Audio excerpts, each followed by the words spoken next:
Thank you, Adele, for having me here and that introduction. And I like to meet this guy now. I'm glad I did. And I like the out of the ashes because that's very much what I'm going to be sharing today about my own journey, a situation in my past, and it's going to be a past that I would say it happened a long time ago. So that the event happened a long time ago, but the principles and the learning that I got from that is priceless and timelessness. It applies in other areas of my life. It applies when I help clients in their life. So it was a really experiential learning process that I got, not from a textbook, but I got it from my own process. Mm-hmm. The most valuable ones are the ones that we learn through experience. So tell me. Yes, and they're often the painful ones. It can be that way, absolutely. Yeah, so I would say now, I'm going to share this story today, and I thought about it. I've never really shared this story, especially with the details I'm going to give today. So this is kind of a new step forward for me. This happened 30 years ago when my marriage at that time fell apart. And not only did my marriage fall apart, but my whole life then just went into absolute turmoil and chaos. In a heartbeat. Yeah.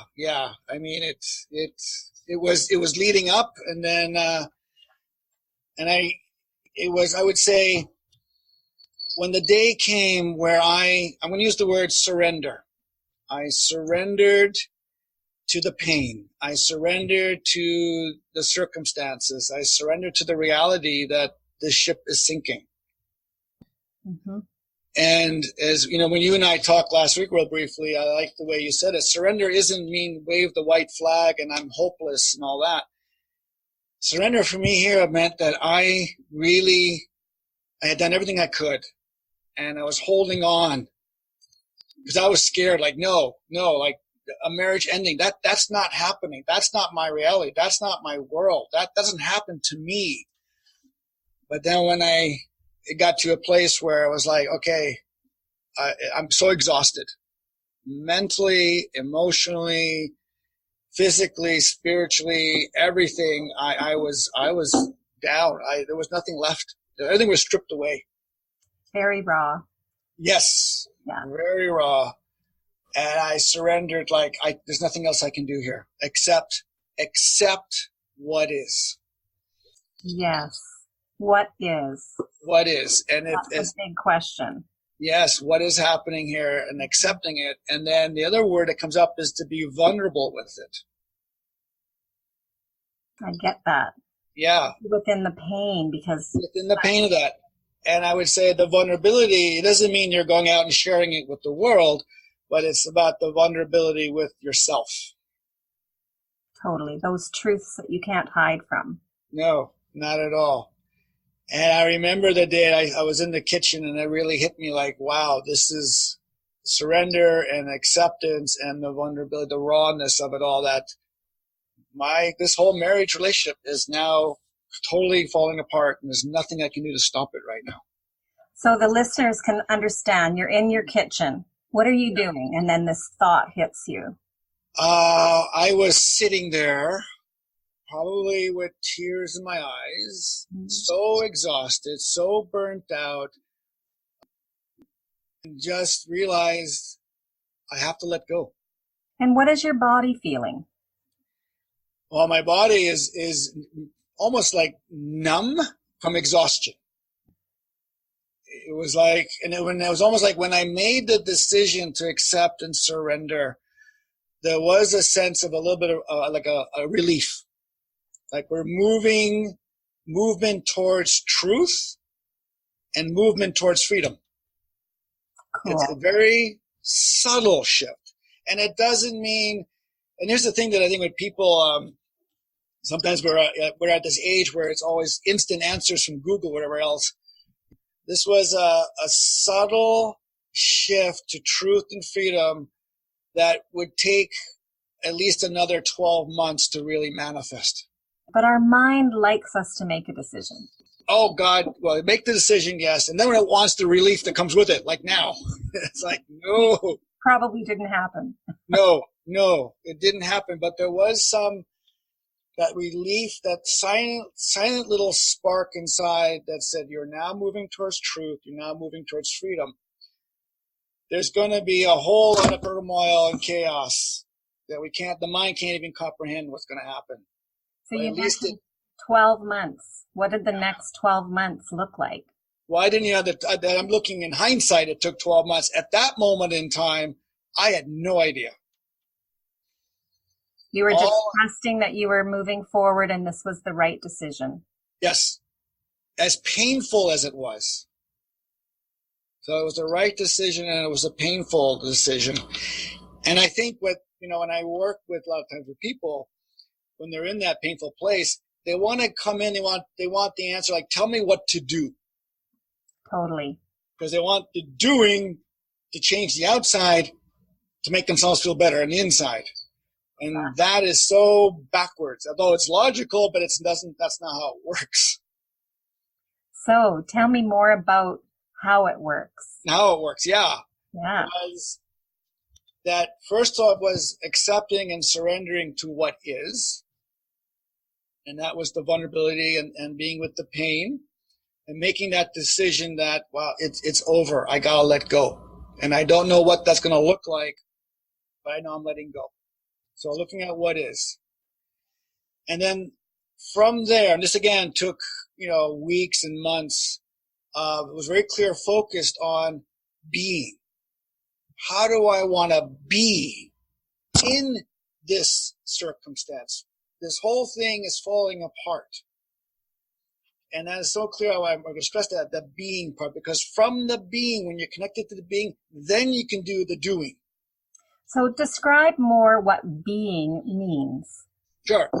So being in this scenario, and this can be applied to if you lose your job or anything else that happens, I made a decision that what kind of person I want to be. I wanted to be the guy that got through this in the most respectful, efficient way possible. I wanted to be the person that did not get caught into a mudslinging fight. Mm-hmm. That no matter what happened, no matter what was said about me, but I was going to be the person that was not going to do that, no matter what. Because, again, the being part was, I was very clear on my freedom. Once I let go, it was freedom. And the most efficient way is to be the person that is respectful, with integrity, with honesty, being genuine, and surrendering. Now, surrender doesn't mean that I never stand up for myself. Of course, never. Yeah. I had a lawyer. She told me what my rights were and what was fair, and you can do this and don't do that. I'm like, I got it. That's what I'm doing. But I did not want to get, into a mudslinging thing. So that being part with integrity, with genuineness, respectfulness, as much as I could. And that was how I wanted to be in this. And detached from the results. So tell me, how did you maintain that composure of dignity, honesty, not getting into the mudslinging? Because when the emotions are high, quite often we're triggered and we react. Absolutely. So was there a process to you maintaining this very integral part of core values? It seems like it's a very strong part of who you are. But tell us how we do it. How you do it? Well, I would often go yell at some trees. There you go. Use Mother Nature. Oh, God, yes. Very forgiving. Oh, yeah. In the privacy of a park or a forest somewhere, there were a few trees that got my venting. So that was one thing. That actually can be helpful. The other thing was, for me anyways, I was so, there was the fear of this dragging out longer than it needed to be. So I'm going to use the fear in a good way. You're like, wow, I'm more scared of me creating bad karma. Which one to talk about, I guess. Yeah, I was like, wow. So every action, every thought, every word, everything I do either gets me closer to the freedom or takes me away. And I'm not saying that we're going to be perfect. I wasn't perfect, but overall, that was like the fear of I don't want any more bad karma than I got. I got enough to deal with just going through this with as much integrity as I can. And so that was a big part of it. The other thing that I would say was that now to paint the context here, we separated. I moved out, little tiny apartment, no furniture, sleeping in a sleeping bag, cooking on a cooking stove, camping stove. But that didn't matter to me. Somehow I had found, I don't know where the money came from, but I was seeing my own therapist and coach, at least 2 times a month, every other week. So you did get some support through this. Yes. And it was amazing. Now, the funny story about that support, it was amazing support. Look, and I can put words to it in hindsight, but at the time, I would see him, and he would focus totally on me, on the inside. What's going on the inside? Who am I? And at the end of the session, I'd pay him the money, and I'd walk out there, and I'd go, well, that was amazing. That was deep. I'm feeling different. I'm feeling better, but I'm feeling different. The shifts are happening. Well, what the hell does this have to do with my marriage falling apart? It's like that. I gotta go to mediation. I got these court date. I got this letter from the lawyer. I got to deal with all this crap on the outside. Oh, that was profound what he did. But I don't know what, I didn't understand, what this is all about. But it is, like you said, it's very deep because it is very deep. And I would say, absolutely. And I remember several months went by, and one day I decided, I'm paying money for this, and I'm going to walk, and he's going to have to hear about what the storm I'm in here. I mean, he knew about it, but he never talked about it in any detail at all. So I was, I'm going to go tell him what we're going on here. I'm paying for this session. He's going to listen. So I walked in, and I remember saying, you got to listen. You got to hear what's going on, what I'm dealing with here. And he looked at me and he goes, okay, I'll give you 5 minutes, which wasn't an answer I expected, but I thought, well, okay, I'll take it. So for 5 minutes, I go, oh my God, I got this mediation going on. I got this lawyer. I got this court date. I got this, that, and the other thing. And oh my God, it's really horrible. And she said this about me, and all this stuff came out. And about 5 minutes later, he goes, okay, you done now? I'm like, okay. He goes, okay. And then took charge of the session and went right back to doing what he always did, was just focusing on me and my inner working and my opening up more to my being part.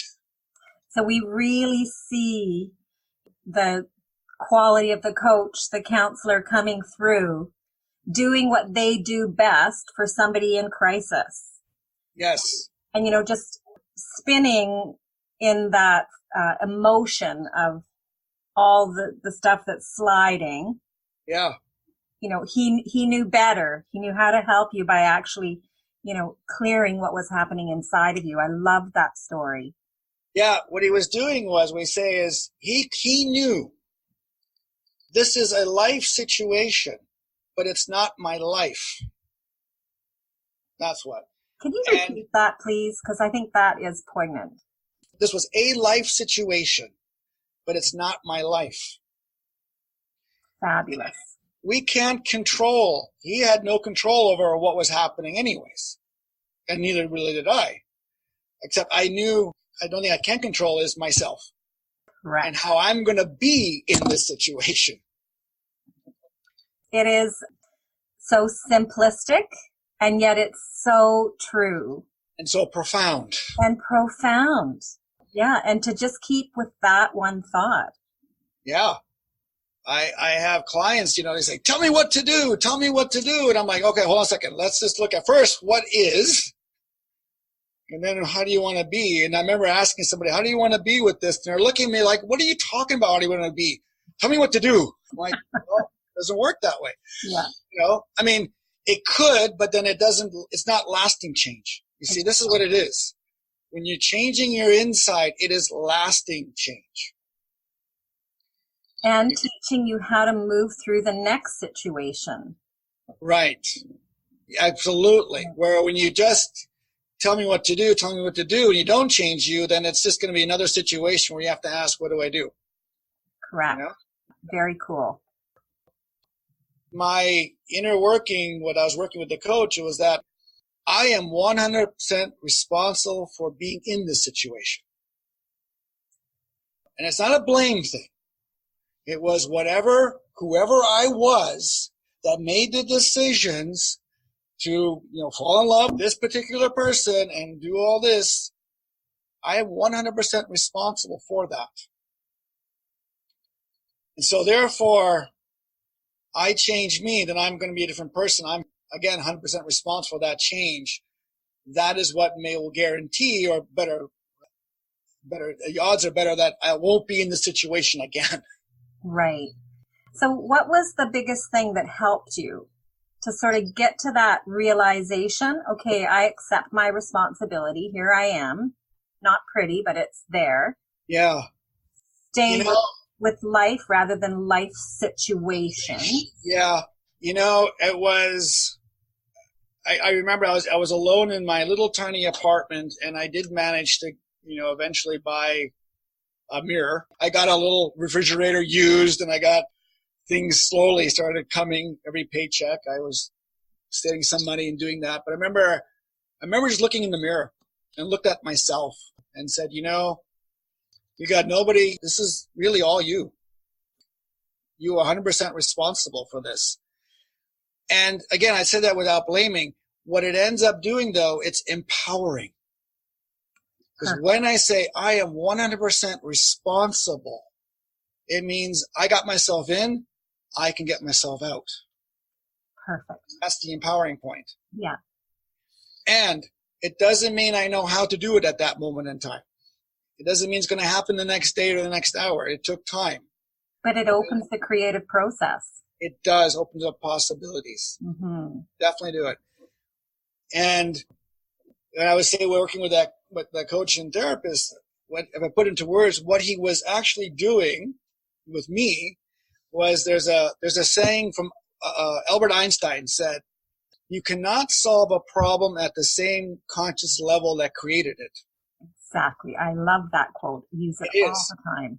And so by working on me and going inside and working on my being and who I am on the inside and getting rid of the cobwebs and getting rid of old beliefs and this and that no longer need to be there, it was actually raising my consciousness. And which is where we're striving to go, emotional intelligence. Yes, and changing my vibration. Mm-hmm. Now, that doesn't mean that I could float on a cloud after one session, no way. But it was just, layer by layer, just months by months, peeling back. And I would say my consciousness was changing, my vibration was changing, I was changing who I was being. And from there, I was acting in a way, and I was seeing things, hearing things, saying things, and being in a way to deal with this whole mess that I was in. And did you notice a difference inside your body as well? That moment of being at the kitchen table, tears in your eyes, coming to that realization that marriage is done. And now you've done lots of work, and you say your vibration is changing, seeing different possibilities coming out of that, whether we want to call it a cloud or where we become clear. But can you describe what's happening in your body as well, this physical and I will tell you, that's a good question, because it's not fun either. Okay, I'll just put that out there. There were so many times where I would leave a session and then like a day or two later, I was in a fog.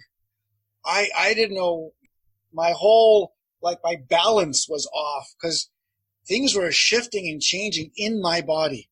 I could feel energy moving around, is the best way to describe it.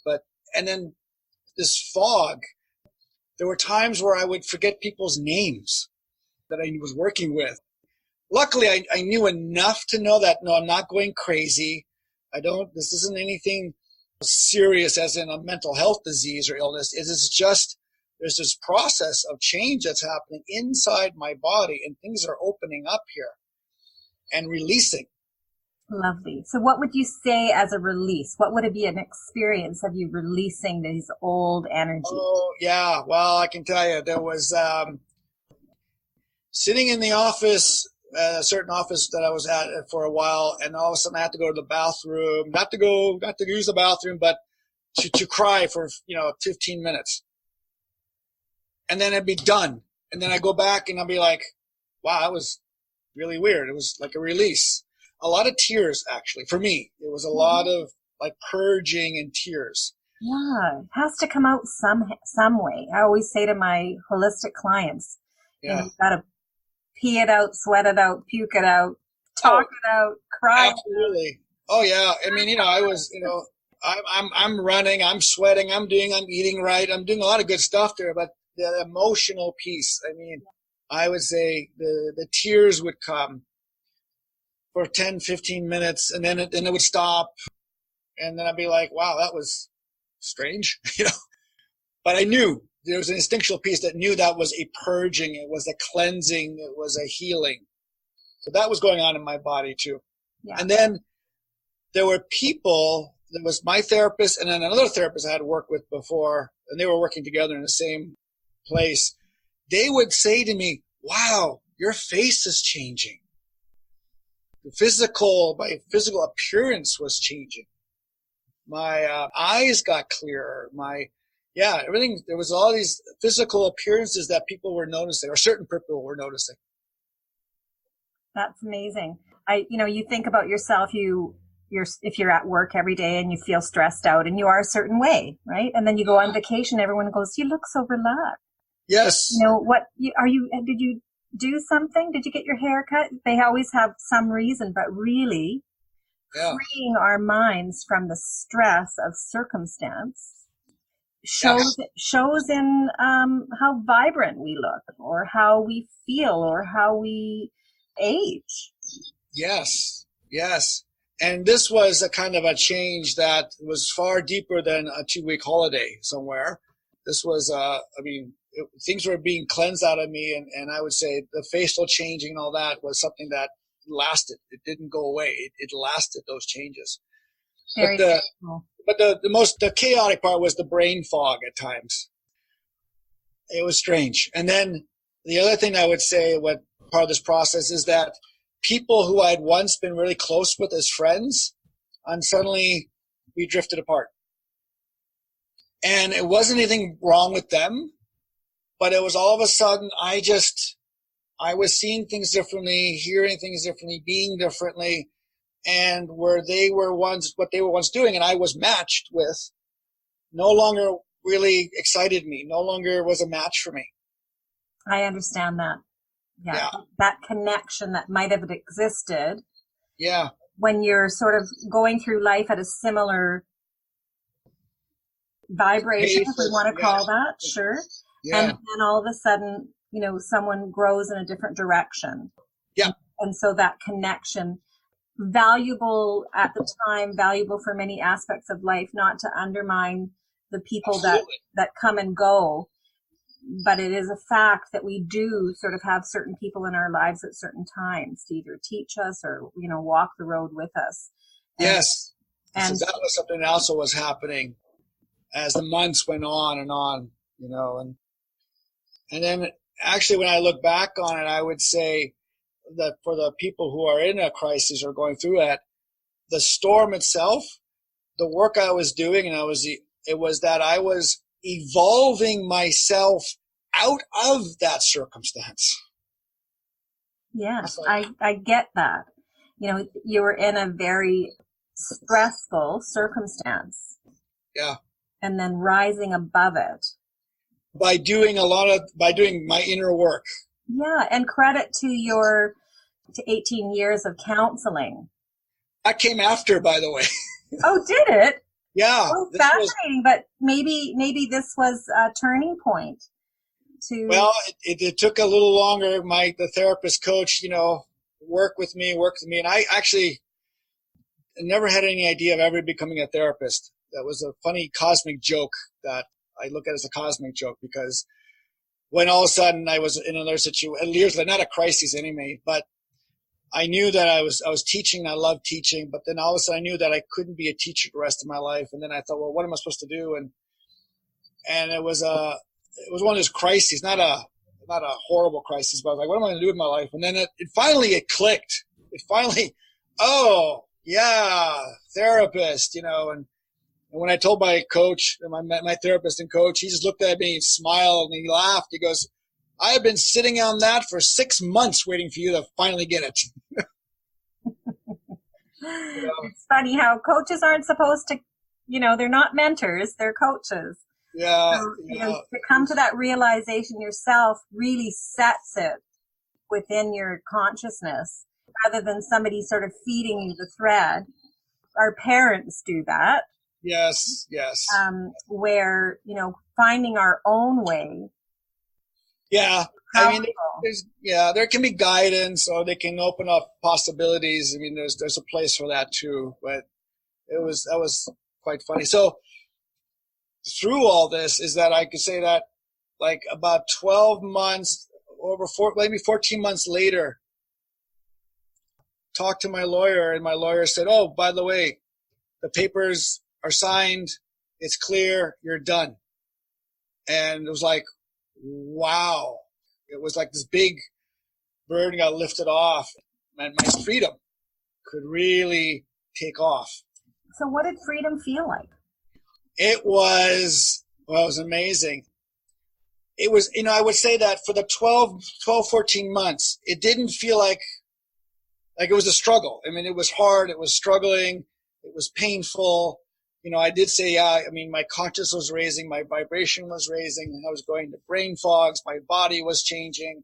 I was dealing with it in an efficient way, with integrity and how I wanted to be. It's all hard, though.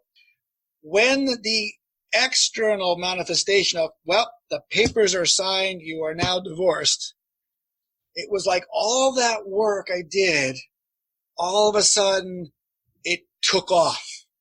It's like I, within a few months, landed a teaching job that I loved and that paid so well. And I had 2 months in the summer off paid because it was a private school and they want to make sure they keep their good teachers. And it was like that happened. I met my future wife. And, I say we've been together for over 23 years. There you go. So, and part of that is that the reason why I could meet her and the reason why I have a successful marriage, because I'm different.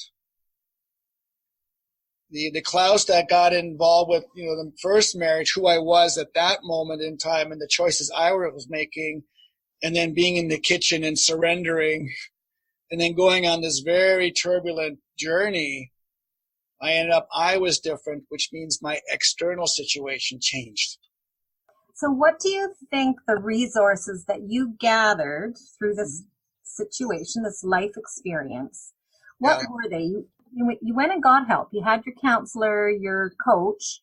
Were there other things that you did to make yourself feel better as you moved through this crisis? Well, yeah. And they were very subtle. And when I say they helped me feel good, but I didn't feel great by any means. Okay. I would remember very conscious of during this time, and you can be very lonely at times too. And I had friends I would see, but I knew to take care of myself. Okay. Do not get involved with anybody else. Don't date. That's not happening right now. Even though my friends are saying, oh, come on, just go out and meet somebody. I'm like, no. I need to get through this as efficiently as possible. I need to just be with this. Some of the things I'd always go for a run, work out. I always made sure that at night and evening when I was tired, that's when I would really be the most difficult time. I noticed that I had a rule. I actually made myself a rule. Okay, 9 o'clock, after 9 o'clock, no more thinking of the mediation. No more thinking of what the lawyer was talking about. It's done. It's too late. And make myself a really good meal. Go to the supermarket, buy some fresh fruit and vegetables and proteins, whatever you want.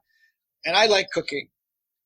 And to me, cooking it's a Zen time, because when I'm cooking, it's like I'm just focusing on making the food. And at the end, you got its product, you got a result. Form of meditation. It is, absolutely. So things like that, the running, the cooking, Oh, okay. And then I would say at that time, back then in those days, you had video shops back in the day, and I would rent a video, and I called it Mind Bubblegum.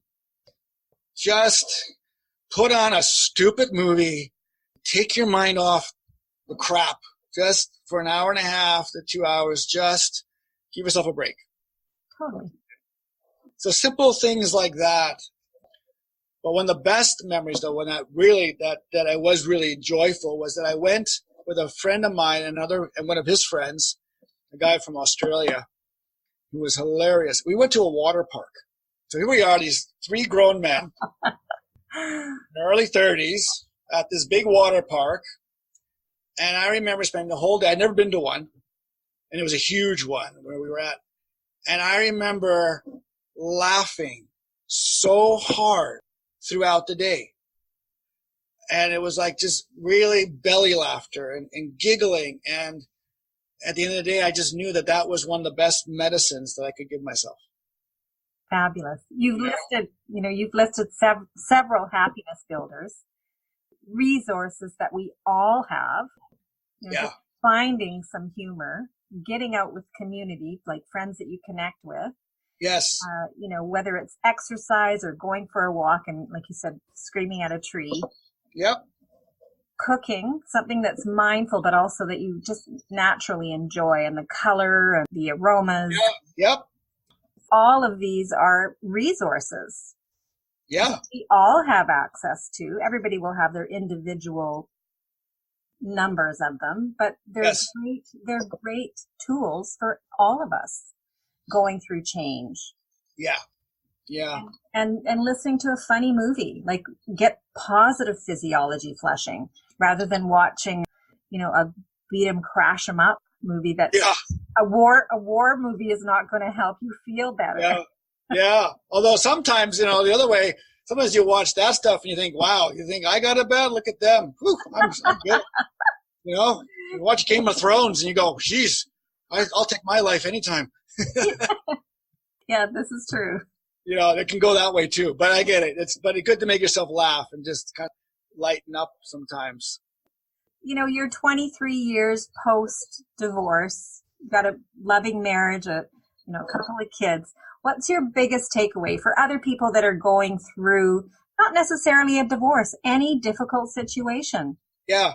I mean, I've got some of my clients, they lost their job. There are relationships that are struggling or ending, or dysfunctional job situations that are very toxic and painful.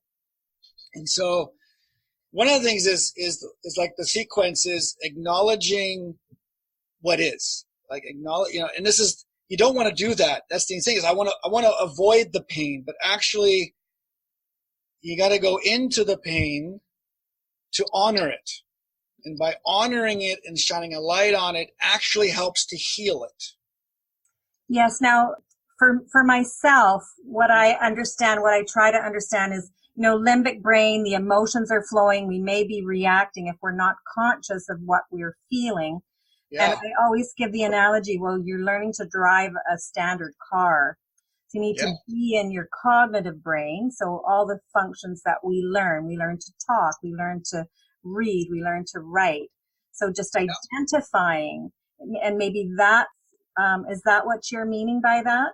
Identifying what we're feeling? So identifying it, but also allowing the experience of it. It's not just talk about the pain, but actually feel it in your body. And often it's in your chest, your gut, all over.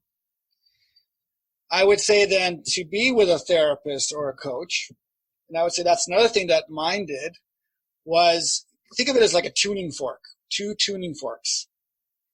When I work with people, it's like I have my tuning fork. Now they're maybe in their pain, but that doesn't, I'm empathetic with their pain, but I am not their pain.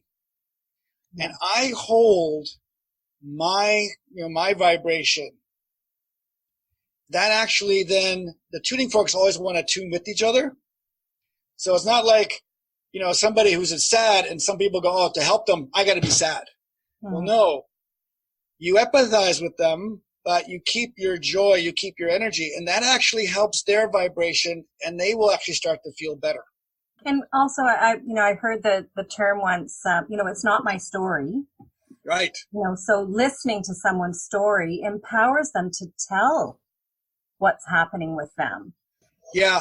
It's about, well, there's two kinds of stories. I mean, there's the external story, like I just shared about my marriage falling apart. And I want to make that as just to give a context, I didn't want to get into he said, she said, and I had to go to court on this date, and this is all just kind of the context. We need that.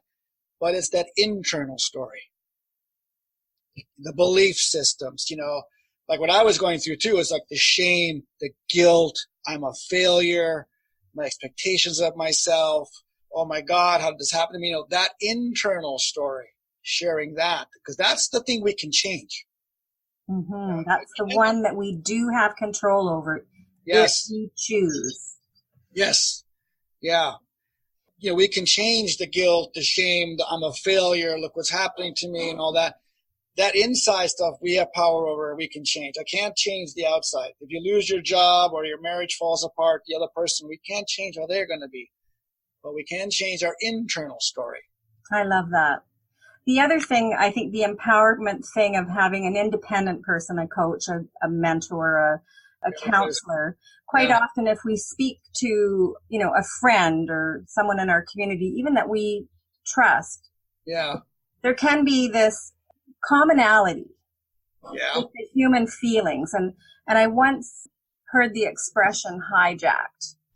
So when you're telling a friend, oh yeah, I've been there, done that, which holding the space for someone to tell their story and to be in that pain, just to hear them is a powerful thing for a client, even a friend, without having to share your own story. And I think that's a key difference in someone who's been trained to be a listener, to think of that for our listeners. Sometimes we need to hold the space for someone else and to have someone hold the space for us. Yes, and holding that space, like you're holding as a coach or a therapist, you're holding your space. That's one. And you're holding it in a very caring, compassionate way, which gives the trust to the other person to explore those dark places inside, holding that space. And then I think what you mentioned about the feelings again, and I would say that with my therapist experience and what I do with others, I can hear their pain. I can be empathetic with their pain, but I'm not colluding with the pain. I'm actually colluding with that deeper wisdom inside that knows how to get through this pain. Yeah. Support the empowerment. Yeah, that's real empowerment. It's not understand the feeling, but I'm going to collude with what the wisdom underneath it, the resources that are going to get you through this. What are the lessons you need to learn? How do you need to grow? How do you need to expand your vibration? It either resolves the situation or gets you out of it. Very cool. So do you think that's the most important message that you want to leave with our listeners? You got to stay with yourself. I mean, that's people, and I'm saying, okay, here goes one of the books that I read that I recommend is The Power of Now. When anytime you're getting worried or anxious or angry or resentful, you are not in the now anymore. You are external into the story.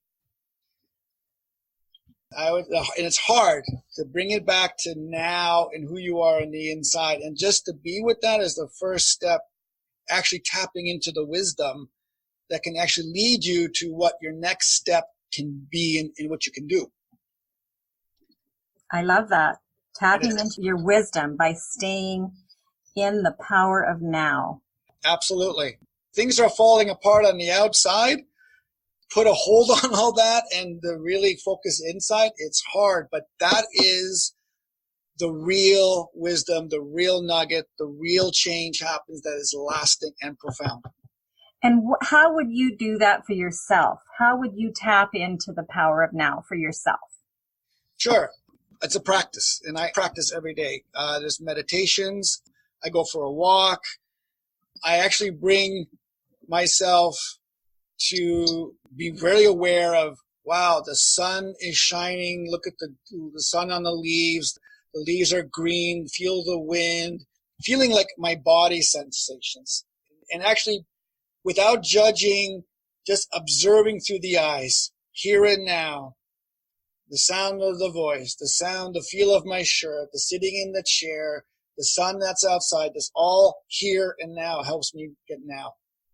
Lovely. It's how I bring my clients into a state of meditation. Yes. Just all of our sensory expression goes into our subconscious brain. So what we see, what we feel, what we smell, hear, and taste. So if we just even stick with what I call 5, 4, 3, 2, 1. Yes. We can bring ourselves right into where we are now. Yeah.